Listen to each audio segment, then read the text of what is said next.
We are There you go. Great. Yeah. okay.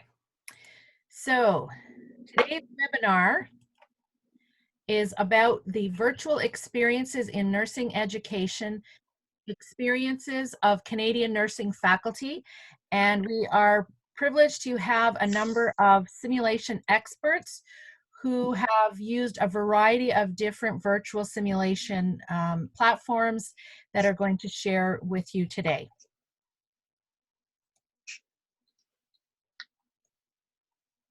So first up, we have first up we have a disclosure of support for CanSim. We have two sponsors, Medicor Lab and Spectrum. What the frick is that noise? We have our learning objectives today are to explore these different virtual simulation experiences, the CanSim virtual simulation games, vSim, Shadow Health, Body Interact, and the Ryerson George Brown Centennial virtual gaming simulations. First up, we have myself. I'm actually a new associate professor at Queen's University School of Nursing, and my colleague, Dr. Jane Tyerman from the University of Ottawa School of Nursing. And so we're going to highlight the CanSim virtual simulation games. And I just want to point out that in response to the COVID situation and the need to go online, we are offering all of our games open access. And so there is a temporary access tab that you'll see circled on the slide where users can go, and you don't need to be a contributing member to do so. So to access the games, you'll go to that tab and enter the temp username and password, and it's here in the instructions. We would also like to encourage you to join CanSim because our membership is free, and then we will send you the login instructions as listed above. And I'll turn you over to my colleague Jane to tell you more about our website. So we have a website which hosts over 30 games that we have in our repository that continues to go right now. And these games have been developed by faculty members within Canada and the United States with us. So we have hosted all these games on this learning management platform. The platform was really designed so that it's for facilitators or faculty members only. It's not to be used for students, where you can cut and paste all of the information down. You can download different resources. Marion, you need to move the screen to the other slide. You can cut and paste, you can download resources. The video games, you can cut and paste the URL associated with each of the games. And you also have leave a reply options that if you wanted to share any resources with us. So I can't emphasize enough, this site is only for facilitators and faculty only, because we can't maintain the integrity and confidentiality of these games if students have access to the site. And they are also part of research projects. So next slide is, you see here, so this is an example of one of the games that we have. So if you, from the original side, if you had clicked the COVID-19 game, it takes you to this page. It's open access. This one is an open access learning module. And we created this in April with the Canadian Association of Schools of Nursing and the Canadian Nursing Association to create a VSG related to PPE assessment and donning and doffing. When you get to this page, it's really important that you click on the curriculum tab. I don't know if you can see my little cursor, but click on the curriculum tab. There you do not need to enroll in the course because we are giving it temporary access. If you are a full member, we'll give you full membership access where you can enroll in all the games. Next slide, please. Next, it'll take you to the slide here, and on the left-hand side, you'll see all of the different pages for each game, and they all follow the same platform. So we'll click on the learning outcomes, and these learning outcomes have been created very specifically to each of the games. And so the games for the COVID-19, we worked with the public health nurses across Canada. And so these learning outcomes will then link to the next page, which is the self-assessment rubric. So this screen provides the educator or facilitator with instructions on how to use the learning outcomes rubric. You can either select the Word document or the PDF document. You can see off to the left a sample of our self-assessment rubrics. The Word document is great because it allows students to interactively discuss in the comment sections things that they want to focus on, maybe some resources that they want to use, and it allows the student to self-assess their perceived knowledge of the content of each of the games, and then be self-directed into doing compiling any additional resources and reviewing any additional resources to meet the competent learner level. The next, if you click on the game tab, here it has instructions about how to best use the game, how to access the game. There's a click here. We have most of the games all of the games are in English, and we're getting a significant number of them that are being translated into French. The COVID game will be available shortly in French. So each of the games has video clips followed by a clinical decision question that are based on specifically on the learning outcomes, giving you 3 options. And each of these options, we try to create them as potential options. So they all are potentially correct. You just have to find the best response. Whatever response you click on will give you a video, and then it will follow with a rationale for why that response is either correct or incorrect. Next, according to the INEXL best practice guidelines in simulation, debriefing is a critical aspect of all simulation experiences. So this is especially important after virtual simulation games. So this page will show you different options that you could do for virtual debriefing. So for example, we provide the embedded feedback form of debrief in each game, and that's with the immediate feedback you receive in the video and then the rationale. You can do a self-debrief using our learning assessment rubric. You can do the interpersonal traditional debrief. You can do a synchronous or an asynchronous online debrief. I think Mark has done some research on that, so I refer you off to her resources also. Next, we have the reflective questions. So we've compiled a list of reflective questions that align with each of the games. And these can be used as a supplemental resource. It can help to guide facilitation. You could put them as reflective options after they complete the game, especially as we're replacing some of our clinical opportunities with virtual games.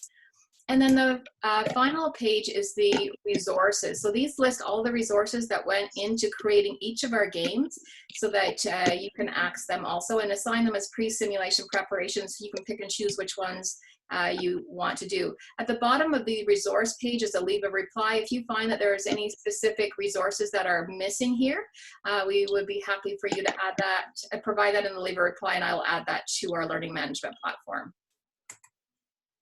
Okay, next slide, it's yours.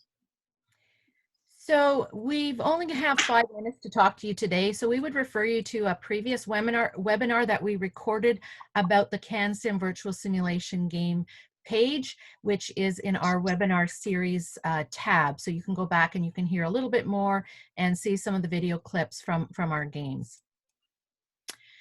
When you're using our games or any of the virtual simulation materials that are going to be talked about today, we really want you to consider how you're going to integrate those into your curricula. And because we are so based in self-regulated learning, those learning outcomes are going to be really important in how you select which materials to use and how you deliver them. And so you really want to look at the level of the learner in terms of both their clinical experience and their simulation experience. Just as with live simulation, you want to consider how you're going to prepare the students or brief them before they participate in the virtual simulation. What materials are you going to give them? And so you can see that in our CanSim learning management system, we've already provided a lot of that for you, including the self-assessment rubrics.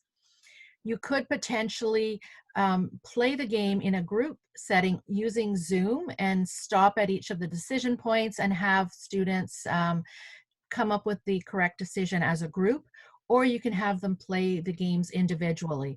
And then of course we want you to consider how you would want to debrief, whether it's going to be asynchronous or synchronous using a virtual platform. Here's our contact information if you do want more information.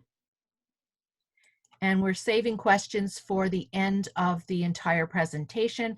Thank you so much. And we're going to hand the screen over to Manjit. Okay, thank you. Can you hear me okay and see the screen Yes. share okay before I get started? Yes. Okay, thank you. So thanks for this opportunity, and I will be talking about a product called Shadow Health and have my 5 minutes to share our use case. I am Manjit Denoyasi, and I teach in the Faculty of Nursing at the University of Toronto, and currently we are using Shadow Health for the first time in our second entry BSCN program with our pre-grad students. So I am co-lead of our final consolidation course that our students are currently in. So Shadow Health is a company based in Florida, and they have approximately 7 different courses that are commercially available for purchase, with a number of other courses that are in development. So we chose to purchase one of their courses called the Leadership course, and are using 2 others that are in the pilot phase. So those were free of cost for us to use with our students. Some considerations that were factored into us choosing this product was its unique conversation engine feature. This is where students can type or speak to the patient and family members' avatars and verbally, and then the patients and family members can respond back. The avatars can answer up to 500,000 questions that could be posed by the students, we've been told, and it really gets the students to think about how to phrase their questions and verbally practice asking them. So it's having a two-way conversation experience with the patients, families, and healthcare team members. So far, students are liking the realism of this feature. Students are able to communicate with the avatars in any of 3 ways. So they can ask, so with respect to conducting assessments, through client education, and through empathizing with the client. And I put the little grading asterisks because I'm going to return back to this in a couple of slides when I talk a bit more specifically about grading and how we're using the grading. There is an embedded interview guide that can be provided for the student as they work through the scenario, or it can be turned off. Again, decision to be made with respect to the level of your learner. We've decided to leave the interview guide on for our students. And then there is a pre-brief and debrief of the nursing care of the client situation with an avatar preceptor. And this product is used on desktops and laptops and not on mobile devices. And when I asked the question about why, it's because of the level of the graphics and everything involved. It's like an intermediate type of virtual game, and this was not a limiting factor for our students because they all have access to a desktop and or laptop. With respect to our use case, again, it's in the context of our final integrative practicum or consolidation course, so which is a pass-fail course. The leadership course, which we purchased, is a requirement for all of our final consolidation students to complete, and they will be completing it in the final week of the course, so closer to the end of June. And the course is running right now. And there are what are called 6 assignments or scenarios within this leadership course. It's with a multi-patient focus. So in this leadership course, the students are practicing skills and thinking similar to an in-person simulation we would normally do with our students pre-COVID. The course involves 6 assignments or scenarios over 3 virtual days on a med-surg hospital unit. And by the 3rd day, the student is managing a 5-patient load with some guidance from the preceptor. Each of the assignments or scenarios takes an average of 2 hours to complete, with a total of 12 contact hours average with respect to this leadership course. The students are practicing prioritization, interprofessional communication, delegation, clinical reasoning, and embedded in the scenarios are issues that students need to navigate through, common interruptions that we experience as nurses when providing care in the practice setting, ethical considerations, conflict resolution, advocacy, and change management. And students interact with various interprofessional team members and family members in the leadership course. The pilot pediatrics and maternity courses, we have our students, it's an option for our students to complete. So we compiled a list of open education resources that, in addition to assigned virtual simulations, including the leadership course that we're having our students do, they select 2 scenarios per week that they want to complete. And so they can complete any or all 4 of the PEDS maternity scenarios anytime during the course. In the pediatrics course, there's an asthma exacerbation and a type 1 diabetes inpatient scenario, again, 2 hours per scenario.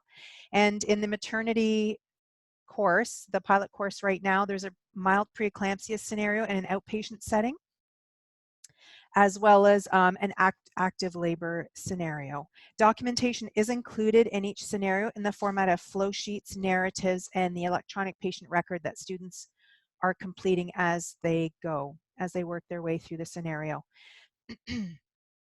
Excuse me. So with respect to cost and grading, the cost of the leadership course on purchase is on a per student basis, and the cost is, we thought, pretty competitively priced for what you get. There's lots packed into this leadership course that we purchased. It's quite comprehensive, and it certainly is aimed at and focuses at stimulating and having students use their higher order thinking. And with the pediatrics and maternity courses being free for use right now, because as I stated, they are in pilot stage. With respect to grading, Shadow Health has a threshold 80% DCE score that they have pre-established, and we decided to use the DCE score of 80% as well for our students to be a pass for our use case and our consolidation course. Part of this DCE score includes looking at or evaluation of the student's ability to subjectively and objectively collect data, subjective and objective data, implement patient education and use of empathic responses, which is a unique feature, and the times at which they use empathic responses. There's multiple attempts allowed, which is what we've allowed in our use case. And then after our students finish with this, with the assigned leadership course, we do a synchronous online debrief with our student group and course faculty.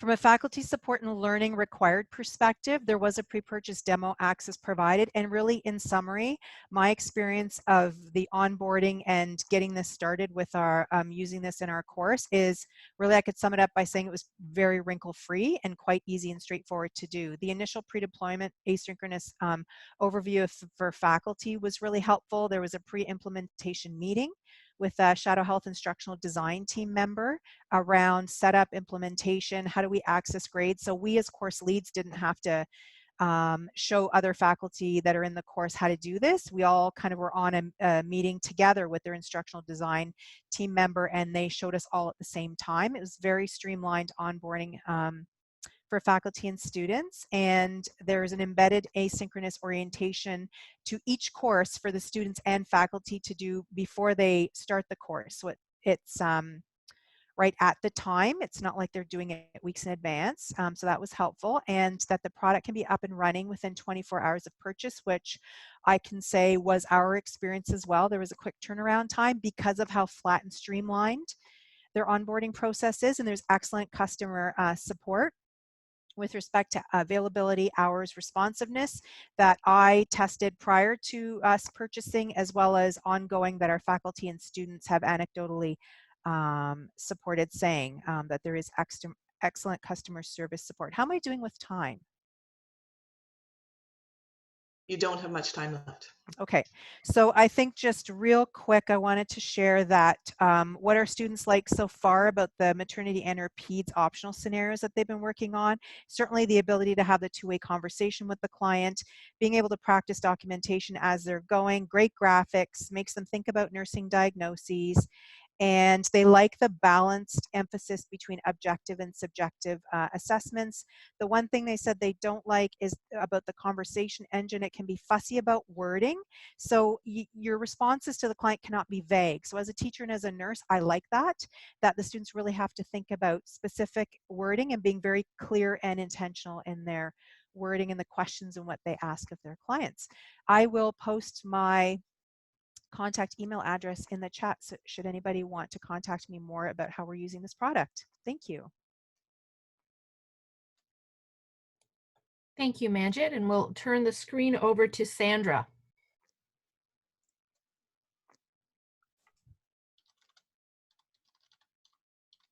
Okay. Can you see the screen, Marianne, just before I get started? Yes. Okay. Okay, there we go.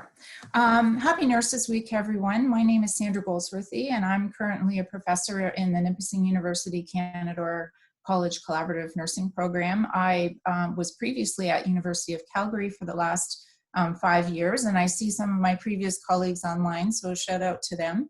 I'm going to share some of, first of all, thank you for inviting me to speak today.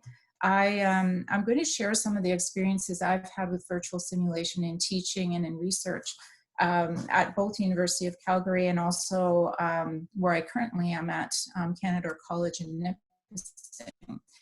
I'm mainly going to focus on vSim, but the 3 products that I have used in the virtual simulation arena are vSim, the HESI case studies, and the Body Interact Studio. But I will, since we just have a short time together today, I'll primarily talk about vSim. And so in case you haven't used vSim before, it is an interactive avatar-based curriculum. And so it is very different than being in the high fidelity lab. It's student-driven versus instructor-driven. And it can be operationalized in different environments, which I'll talk about in a minute. It's a completely comprehensive curriculum. So it includes pre and post tests. It includes documentation exercises, guided reflection questions. It's basically, as I say, it's like a plug and play curriculum. Everything is there. And this vSim product or resource was developed in a partnership with Laerdal Medical and Wolters Kluwer Publishing. The editorial board is made up of experts in simulation, and there's a number of suites, different topics. I'll show you in just one second. The student results are measurable on a dashboard. And so in terms of how I've used it, one of the ways is in the classroom. The other way I'll talk about in a minute is in the simulation lab. I've used it for homework. I've used it for preparation prior to teaching class. And I've also used it in terms of review of concepts from the previous term. In terms of the simulation lab, the strategies that I've employed there is I have used vSim, mostly I've used vSim in combination with high fidelity simulation. And I've also used it in combination with standardized patients as well.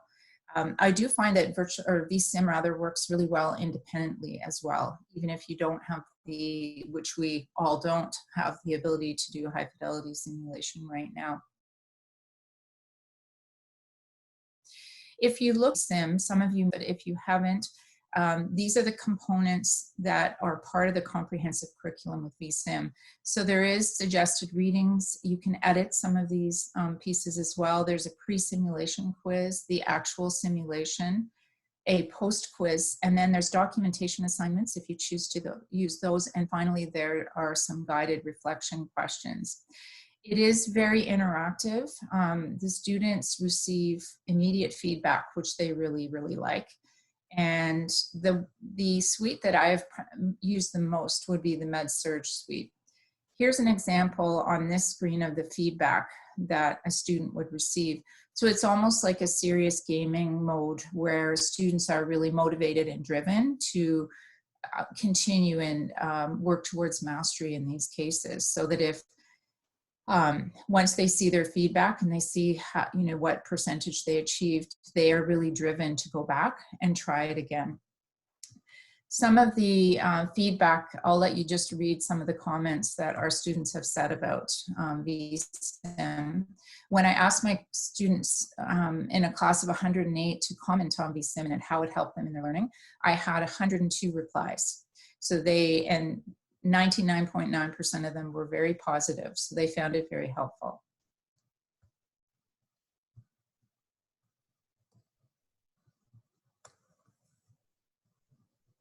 Here's another comment.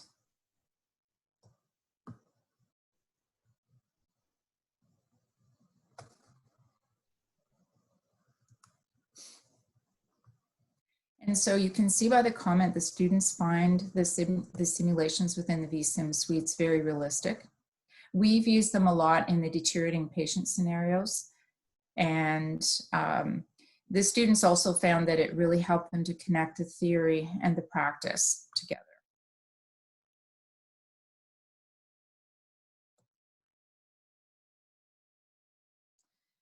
So here are some examples of how I've operationalized vSim in the curriculum in teaching and in research. First of all, in terms of the coursework, I've utilized the cases where 2% per case was awarded for toward their total mark for a maximum of 8%.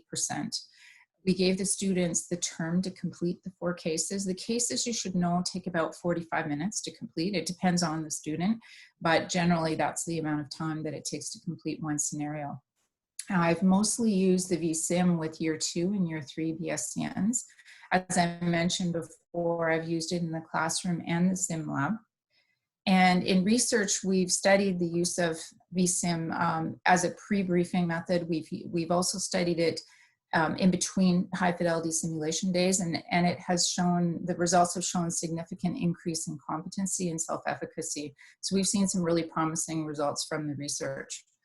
The other vSim titles, the ones I've used are bolded: Med-Surg, Pediatrics, Maternity, and Pediatrics. So if you do have any questions about these, I'd be happy to share what we've learned with this. But here are some of the other titles as well.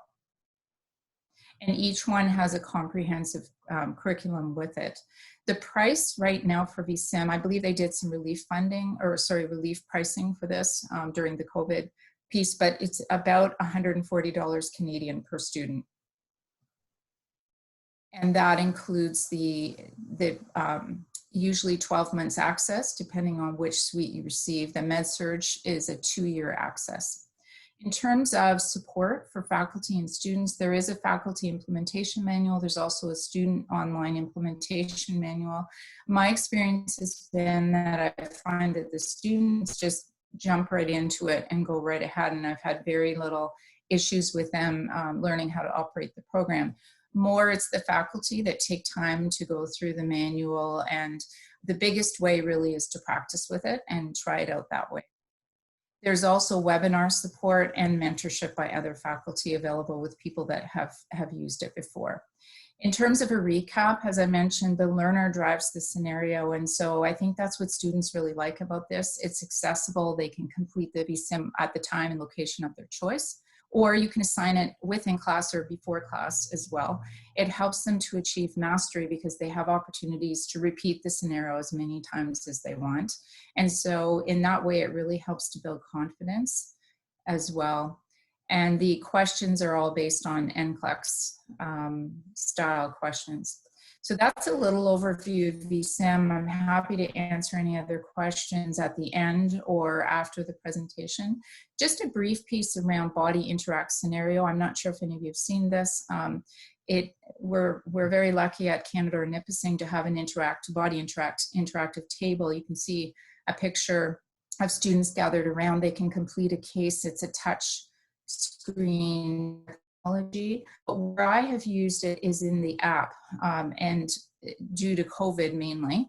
And I did this as replacement scenarios for students that missed their simulation opportunity in the last 3 weeks of class. So this just shows you a little bit of the dashboard, how it looks, and reports that you can get and find out how each student is doing so that you could assign it for marks. In my case, I assigned it for participation. It was because of missed simulations during COVID. So I did use this one with my year 2 students for participation marks. And the one case that I did use was the post-op hemorrhage, so that it aligned with their learning outcomes and their course materials. And the next speaker will talk about Body Interact. Yeah. Okay, thanks, Mark. Yeah, so sorry. Sorry to impinge on.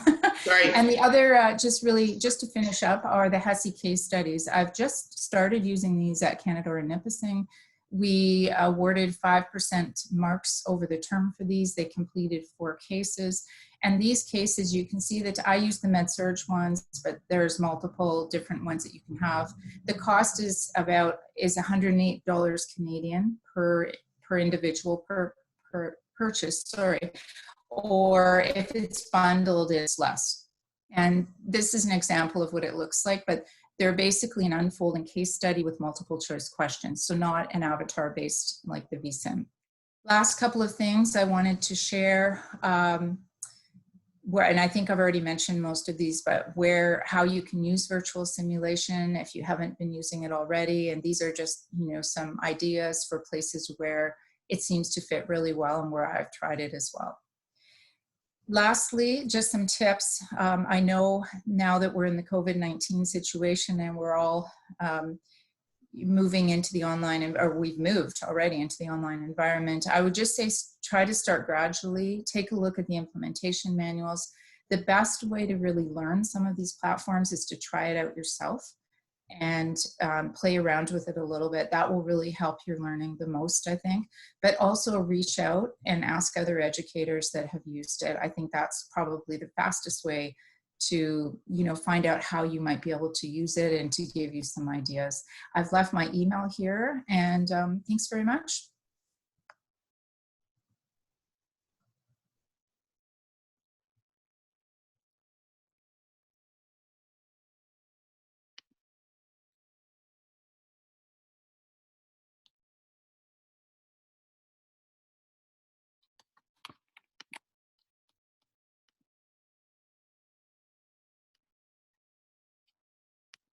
I'll turn it over to Lorraine, I believe.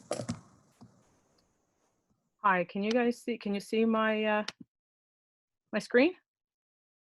Yes, we can see it. Great, thank you. Hi everybody, my name is Lorraine Betts. I'm from George Brown College and I'm going to share with you my experience on using Body Interact. Body Interact is a commercial interactive digital simulator designed for clinical reasoning.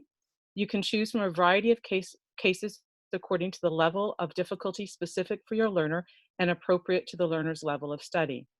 Once the scenario has been selected, the learner will receive a written and once the scenario has been selected, the learner will receive a written and audio briefing, and then they can begin obtaining their patient's history.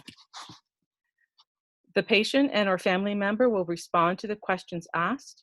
The learner can obtain vital signs, and the vital signs are related to the patient's condition and will change based on the interventions done and the medications given. Lab results and written findings from physical exams such as fundal height or capillary refill can be obtained. The learner is able to auscultate for and actually hear the appropriate cardiac, lung, and abdominal sounds for the client's condition, be able to visualize actual diagnostic imaging tests, and view the written reports for any particular diagnostic test that they've ordered. The simulation ends when the learner or group of learners has successfully managed the crisis within a time frame, or they have ran out of time. They will be informed if they were successful or if they should try the case again. They will be prompted to go to the debriefing, where they can review their overall performance as well as detailed information on their performance. Therefore, if a learner has their own individual license, then if they have their own individual license and they were using the table or a web version on their own, this is the feedback that they would get based on how they performed. So what you see there on the screen. If the scenario was done as a group, then this is the overall group performance for that particular scenario. The Body Interact Studio is the learning management system within Body Interact software. This is where instructors can set up sessions. For each training session, instructors can assign 1, 2, or all of their learners to the training session, and the session can have up to 9 scenarios. I've set up a few training sessions for different purposes, as you can see on the bottom picture there. Within the Body Interact Studio, the instructor can go into a particular session and see how many simulations were done. So on the top one, you can see that there's been 18 simulations done and how they did overall. And they can see how many and the overall performance and obtain different types of reports based on what they're looking for. If the learner has their own licenses, the instructor can obtain the detailed learner performance report, including information on first priority, second priority actions that they did, as indicated in the top 2 images, and how long it took them to do their scenario, as shown in the bottom image. How we use it, so we've been using Body Interact since 2015 up until March 13th, 2020. We use it we use the table version. We have been using it as an augment for clinical for our practical nurse and our RPN to BSc and bridging programs, and more recently for our personal support worker program. We do provide a pre-brief to each group regarding the ABCDE format and priority setting. We also tell them, although the scenario takes place in the emergency room, they may not have a placement in this area, and an emergency situation can happen anywhere, regardless of the setting. We do an orientation, a hands-on orientation to the software. We'll show them the icons, the options in each icon, how to pause, stop, and review what they've done. I've used the web version in my my pathotherapeutics course too as well. In April, we've been myself and another faculty member are testing out the online version. So we got the online version with student licenses, and we're going through that, and we're hoping that we can continue that in the fall. These are some pictures. So in our George Brown Center, we have the table. We take the table, groups of 8 students come in at a time. 4 will be around the table doing hands-on, while the other 4 will be in the same room, but they can observe from the screen that's projected on the wall, and they can be there as a seeking help or for the other groups. And then we switch around. The cost is various, depends on the package. Like I said, we only have the table version and the instructor licenses only, no student licenses, but we're hoping to get there. We don't grade it for marks, and attendance is mandatory, but there's no makeup for sick time, but they do have to obtain a reflection to be submitted to their clinical instructor. It is inputted into their clinical syllabus course outline for clinical, and the student feedback is that they love it. They would like to do more. And anecdotally, we've seen that you really have to do it as a hybrid. So whether or not you do like Body Interact first and then use High Fidelity or vice versa, that's how we've used it. But we find that those students that do Body Interact first perform better when we go into the High Fidelity scenario. There's quick study guides for all the scenarios within Body Interact Body Interact Studio. They can download the user guide. There's how-to videos. They offer training sessions and support. At George Brown College, we have myself and another colleague gives support, mentoring, and assistance to any faculty that would like to use it in class or in table in person, and IT supports helps us if we want to do it online as a virtual game as a group. There's my contact information, and thank you very much. Thank you, Lorraine, and we'll pass the screen along to Michelle. Hi, everyone. I'm just going to open it up here. Okay. Sorry. Okay. So today I'm going to be presenting on interactive videos. Myself and my colleague Kendra Allen, who's out there somewhere, we created some interactive videos for our students. So it was on an interprofessional aspect. Let me just, and so the interactive videos that we use is a tool on H5P. So what it does is, so a lot of us have videos of some skills, and the H5P interactive video tool allows you to put questions, text, links, or images onto your videos. So it makes it much more interactive than just a straight watching. And then the questions that you have can relate to content, can relate to curriculum, so it makes it really specific to your course. The way we used it, we use it as a supplemental teaching resources for our nursing skills. So the first OER that we created is on infection prevention and control practices. So at first we're just going to do hand hygiene and PPE, but then students also wanted to see the alcohol-based hand rub, as well as how to put on and remove gloves. So we created the videos, uploaded them into H5P, and then added multiple choice questions, fill in the blank, and text about the key points in the techniques. So we're going to give it a try. So I'm just going to, I'll just already have it uploaded here. So this is what it looks like on we host it in Pressbooks. And so when you go to play the video, as you can see all these little circles, these are where the questions are and some text links are. So as you play, it gives you a little introduction. This video is going to teach you how to don on personal protective equipment. And then right away, it pops up with a question. So what is required prior to donning PPE? Select all that applies. So say, for example, if we did perform alcohol-based hand rub, only clear nail polish, and nails should be short. When the students check it, they can get the rationales behind it, and it tells you what was correct and what's incorrect. For our games, we made the game so the students had to get all the correct answers before they can move on to the next question, or before the video continues to play. However, you don't have to do that. You can do it for points and see what the score is. So we'll just go, and then you continue. And then right there, it just says you answer the first one. So once you have the correct answer, the video plays and demonstrates that you put on the alcohol hand-based rub. So then it keeps going on, asking you questions. So when is the alcohol contraindicated?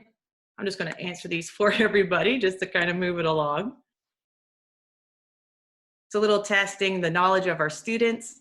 And then here you can have a little text. So it explains that you make sure that you cover all surfaces of your hand, and you can position where the text pops up so that you can still see the student perform. This is an example of the fill in the blank. It's important because fill in the blank, the student, you have to put the answer in. So we just put options there. So if it's not spelled correctly, it won't move on to the next question. So for example, protective eyewear, some people might say goggles or face shield. So just give them the examples that they want. That's going to be the correct spelling. And then it kind of moves forward. And this resource is great because it's free. It's free on H5P. So you can create your own H5P account, and the interactive videos is free on the H5P website. Not all of their tools are. However, so once again, a little text there. Make sure it's secure. So we'll let that play as I keep talking. If you create the video on H5P, it's public. You can't make it private. However, you can do it on your LMS system, or similar to what Kendra and I did, we created a Pressbook account, and Pressbook actually has H5P built into it, which is wonderful. And this little part here, this is actually my niece, Megan. She struggled a little bit tying the gown at the back, which is good because a lot of students are worried about this. How we use it, these are skills that the students learn in lab and are also tested. So how she's performing it is exactly, and this is a drag and the drop. Oops, mask. How she's performing it in the video is exactly how we want the students to perform as well. So they're able to test their knowledge as well as watch the person perform. Once they feel comfortable in their knowledge base, they can actually go down here to the YouTube clip and then just watch the video without any questions or any interactivity. And many of our students said that it really helped them with their testing. And as they were getting tested, you can see that they would use certain words that were found in the rationale that we put in there for them. I have to make sure I'm doing the right one. I just want to show it to the end because there's a summary page. And so, yeah, they found it very beneficial when they were doing their testing. And a lot of times, not as much as this one, but with the hand hygiene, she over-exaggerates. And so the students did the same thing. So at the end, you can see there's a little summary. So all those questions that they have, oops.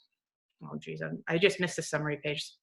On the summary, it is all the answers to all the questions that were posted. And also on here, you can see that here's all the questions. For our students, they'll always get perfect because they can't move forward otherwise. And then you can submit your answers. For us, we don't have it connected to our LMS system. Oh, there it is there. So the summary, you can see all the key points that the students did throughout this activity. So I'm just going to make it small again to go here. So as I mentioned earlier, the cost, that it's free. And so if you And how for the grade part, you can either have it similar to us, they have to have perfect, or you can have the grades and the students can see where they went wrong, including the summary and the overall mark. And then depending on your LMS system and your administrative package, you can link the H5P with your gradebook. So if you embed the H5P activity into your LMS system, your learning management system, and then you would have to ask your IT person to link it to your gradebook, and then you can actually start gathering the information that way. On the H5P website, there's a documentation tab, and it's excellent. It answers all your questions that you might have and how to set it up with your LMS system. For faculty support and learning required, not a lot of learning required. It's extremely easy to do, but every activity that H5P has, including the interactive video, there's a tutorial. So it goes step by step. It shows you the pictures of how to upload and the various aspects you need. And then at the end of the tutorial, there's a comment section. One great thing about H5P, they have a very strong community. So if you post a question there, either the H5P team will answer or various community members will answer. So they're quite supportive and really want to support your success in this. And that is it. So I'll answer questions at the end. Thank you. Thank you. And we'll pass the screen along to Marg. Hello, thank you. I'm the last one you're going to listen to, and this is a little bit about myself. And my big involvement is creating virtual gaming simulations. And I'm just going to give you a taste of what that virtual gaming simulation looks like. We started creating them in 2013. And share computer sound. Okay. And I'll give you a taste of what they are.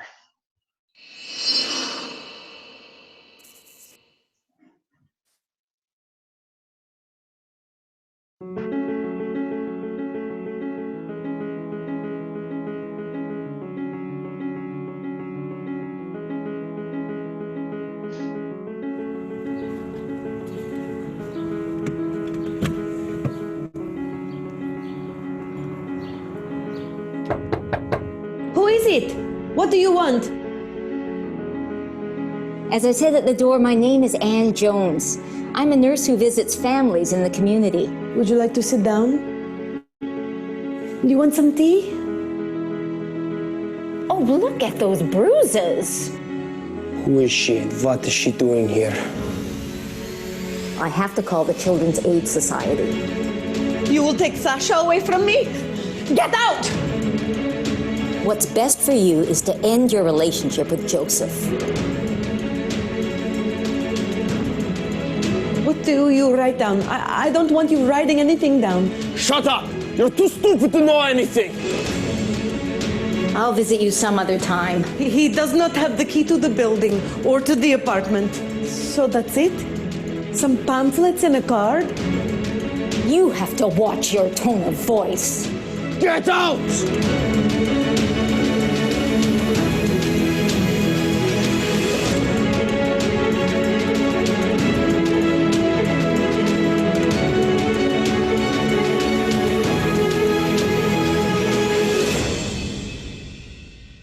If you need any help before then, you have my business card, so you can contact me at that number. What time can you come?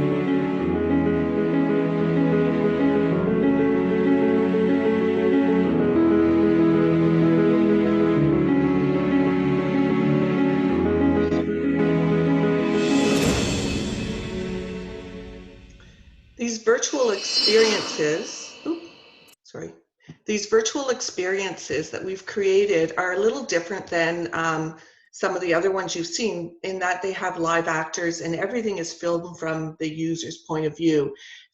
We have created these as open educational access. We have a number of different ones that we've created, and in that we've housed them in our virtual healthcare experience, and we have a number of areas that we have embedded virtual games. We have 7 of them now embedded in this, housed in this website that you can access at any time.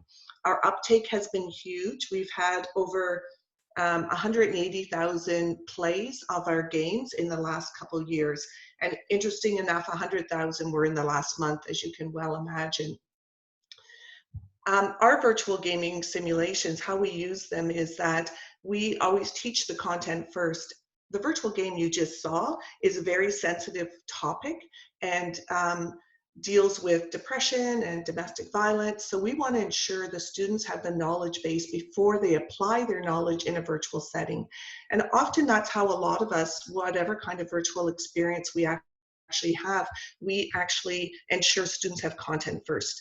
And then we give students information on the website. We show them how to access it. We provide instructions. If you saw the beginning of the slide, at the beginning of the video I showed you, there is instruction sheet on how long it is to play, that there is sound, the bandwidth, and for ours, for some reason, it descrambles with Internet Explorer, so things like using the web browser. Interesting, so we give them these instructions and we show them how to get in, and interesting enough, we don't have any students having any problem accessing it once we give them a few instructions. It is an individual activity for us in our course. It doesn't mean it has to be an individual activity. This activity can be played over Zoom with your class, and you could use a Kahoot or something like that to get students' feedback on which option. You can tell that what we did was a branching scenario, like an unfolding case study, but all with videos and with feedback on things if they were right or wrong. For us, we use it as an individual activity, and we always debrief that activity. Myself and my team create these, and we've done a lot of work into how to debrief virtual experiences, and we're starting to more look at self-debrief and then enhanced group activity, plus a group debrief. Each of our activities at the very end have a document that the students can download, and one of them is a summary report, and one of them is a debrief, and every one of ours have it, a self-debrief. And what we expect our students to do is play the game and upload the or download whatever the summary report, and then write their self-debrief, and they hand it in. If they do not do that, they lose 1% of their final grade, so not a high stakes amount. But I'll tell you, all our students do it, and if I ask them, they will say they did it more than once. Over 50 to 60% of my class will raise their hand that they played it more than once. So that repetitive play for mastery can be found in these experiences. For our faculty, you know, whenever you do a virtual experience, you have to get faculty on board, especially if there's more than one faculty teaching the course. And with ours, we teach collaboratively at Ryerson, Centennial, and George Brown. So we had 11 faculty that had to agree to embed this in our curriculum. And what we did with faculty is we ensured they were very familiar with the game itself and how to use it, looking at incorrect responses and how that plays out, and correct responses before they can really share it with their students or debrief with their students. Also the whole information on how to play the game, and also faculty, especially the ones that are not sure about virtual experiences, giving them technology support as needed. So that's a very quick overview on how we played the game, used our game. I'm going to stop now so we can have a few minutes for questions. And if you want to, either you have two options, you can unmic or we can look at this chat. So it looks like there's no questions in the chat. Does anyone want to unmic, and do you have any questions for any of our panelists? I have a question. Mm-hmm. My name is Robin. I work at the Center for Nursing Studies. My question is, in terms of evaluation, I can see from what you've presented right now how it can improve the learning experience. But from an evaluative point of view, have you captured what portions of competencies that the students actually developed as a result of participation in the Sims? It's a really good question. I know that with ours, we have certain competencies that we know that the game enhances, and they have to get through the game and be, you know, even if they make mistakes, they have to go back to make the correct decision. And so they start to develop competencies that way. We've never tested to ensure they developed very specific competencies at all. Does anyone else want to take that question on also or add to it? Sure. So the CanSim games are all the games are based on specific learning outcomes, and then we have the self-assessment rubric for the students to go through for their self-assessment. It's how we're using them at Ottawa U is we're replacing, because we can't get into the clinical setting, we're aligning them with the clinical experiences and matching up the learning outcomes of the chosen games to the learning outcomes of the specific course. And halfway through, like after about 3 to 4 games, then we're going to do a midterm, because the instructor will be there for the, I call it post-clinical conference, which is actually the virtual debrief. And then they'll have a much better idea of student progress. We're also adding a couple of things where they'll have to submit a preclinical write-up, same as you would with when you would go into clinical, and that will be marked. We can also add documentation after they play the game, as if you had provided care for that patient, that can be evaluated. So it's quite close aligned with how you would evaluate in the clinical experience. Or even the simulation experience. There is a question here about comparing and contrasting Shadow Health and Body Interact.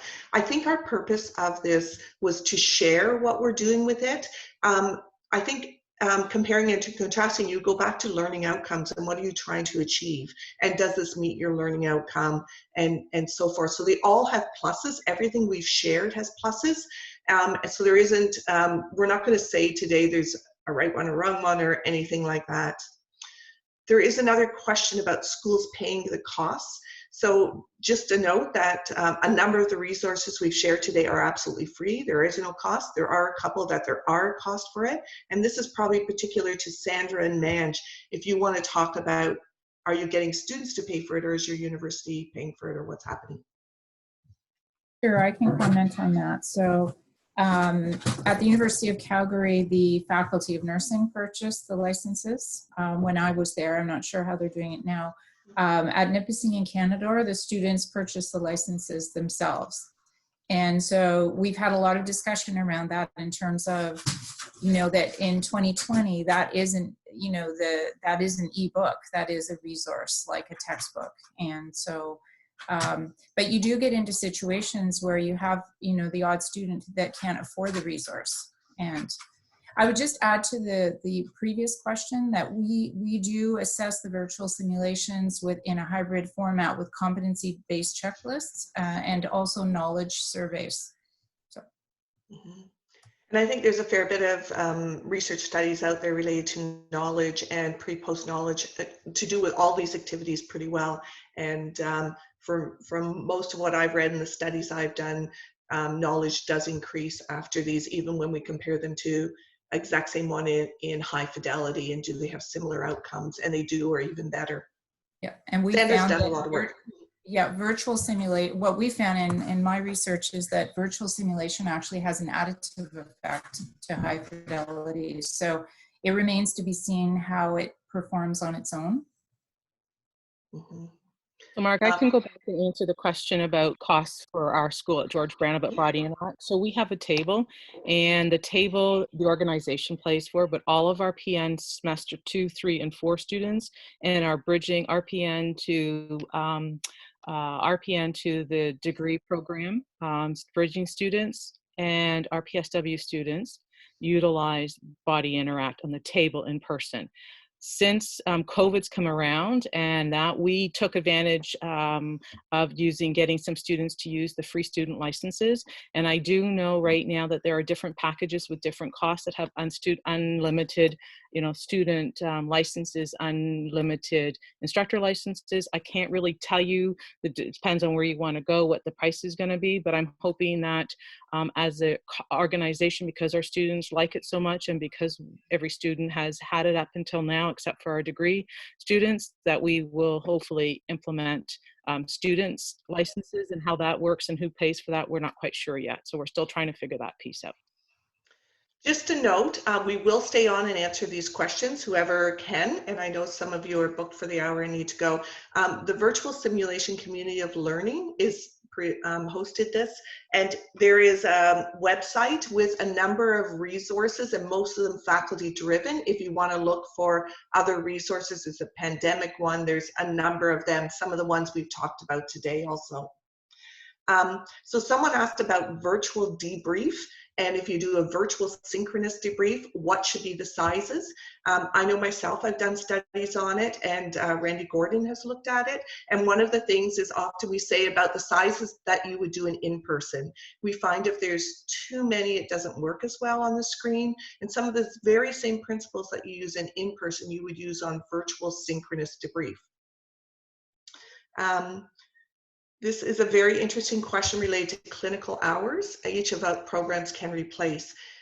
It depends where you live, whether it becomes an hour thing or not. In the States, some states actually have very specific hours that you have to be in clinical, and there's been, of course, support for 50% of that being an in-person simulation, and NASCO put out the white paper to allow that in-person simulation to be virtual simulation.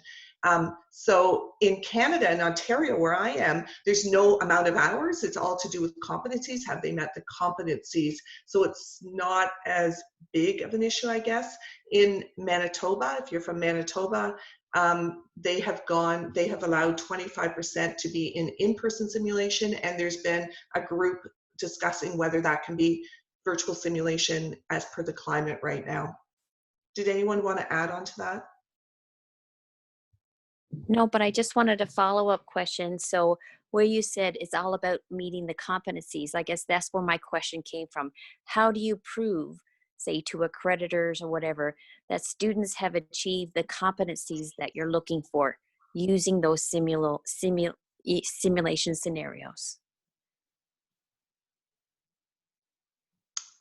Well, for us, it goes back, like we have never in Ontario, and that's where I'm based, done all virtual or in-person simulation and no clinical practice.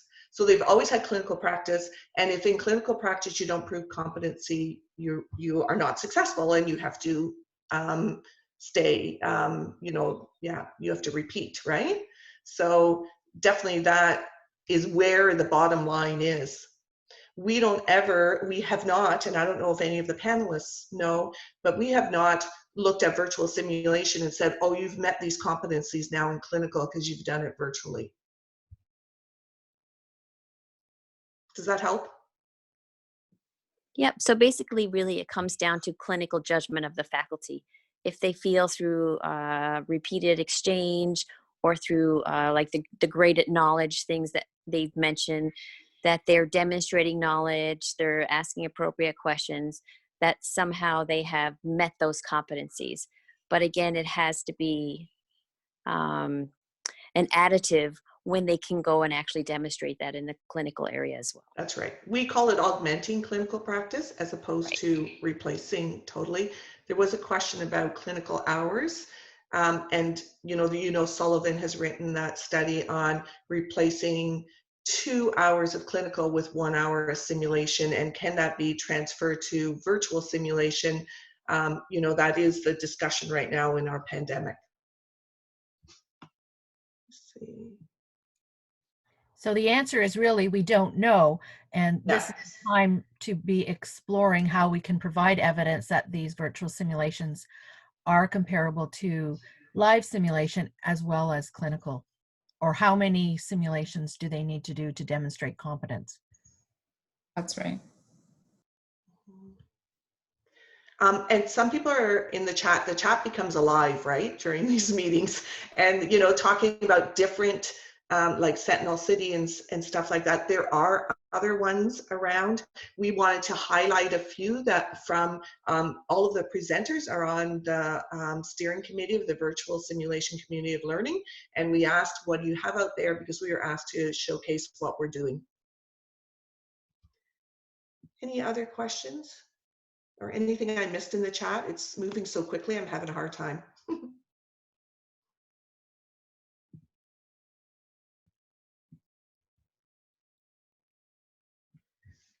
Nicole, yeah. So Nicole, and I'm assuming, is that Nicole Harder? If so, do you want to say what's happening in Manitoba? Sure. So yeah, that's what we're doing in Manitoba. Is we're probably, not probably, we are the only province that actually has in the regulatory bodies that have allowed us to replace clinical hours with simulation.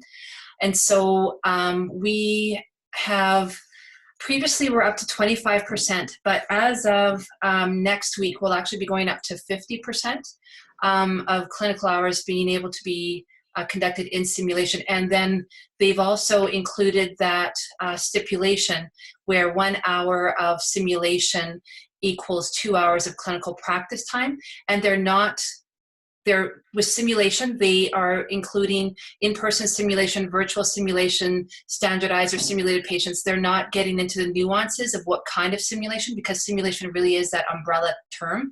And so we explicitly asked about virtual, and they said, yeah, whatever you need to do, we'll include that. So we're looking at a couple of different measures because of course we're all sort of scrambling at the last minute, but I mean, that also provides opportunities to do evaluations that we maybe normally wouldn't have been able to do. Thank you very much, Nicole. I appreciate that. Any other questions or comments before we close? I do want to thank all the presenters for presenting and doing this informative experience. And then there were lots of thank yous in the chat. And I hope this has helped you make decisions going forward. And we will be posting the webinar on the CanSim webinar series webpage, so that if anybody missed parts of the presentation, or if you want to go back and see something again, or share with your colleagues.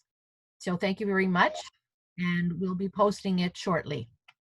Yes, thank you very much from CanSim too.